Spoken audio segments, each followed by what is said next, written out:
المواد عبارة عن ايه؟ لما اتخرج هشتغل ايه؟ هل الكلية فعلا ليها مستقبل؟ انا لازم اكون عارفة حاجات في اللغة قبل ما ادخل القسم. ممكن مدرس للغة دي للمصريين، او مدرس عربي لاهل البلد اللي بيدرس لغة، او مترجم في مصنع او شركة، مترجم فوري، مترجم تحريري، يكون مرشد سياحي. مرشد سياحي بعد ما ياخد دبلومة سنتين كلية سياحة وفنادق او اي معهد. كمان ممكن يكون مترجم في الفيديوهات او مسلسلات، واي حاجه انتوا عايزينها باللغه، اي حاجه انتوا عايزين تعملوها باللغه. بعض الاقسام زي مثلا ياباني، صيني، كوري، دول بيبداوا معاكم من الصفر. الصفر يعني الحروف. مثلا قسم فرنش، فمش هيقبلوا بيك اصلا لو انت ما كنتش مدارس فرنساوي من وانت صغير.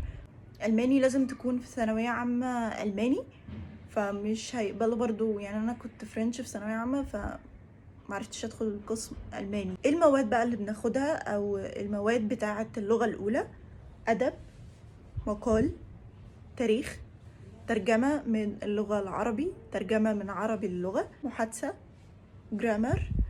يعني زي اي كليه والله، هو رزق ربنا، واللي هيجتهد في اللغه اكيد اكيد هيلاقي فرصه حلوه جدا، سواء لغه نادره او لغه منتشره. هتستمتعوا جدا في الكليه. كلية أكيد هتبقى ضغط شوية، لأن زي أي كلية في ضغط وفي مذاكرة وفي واجبات.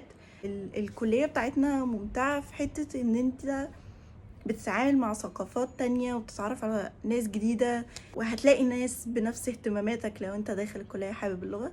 فإن شاء الله هتقضوا أيام حلوة. باي.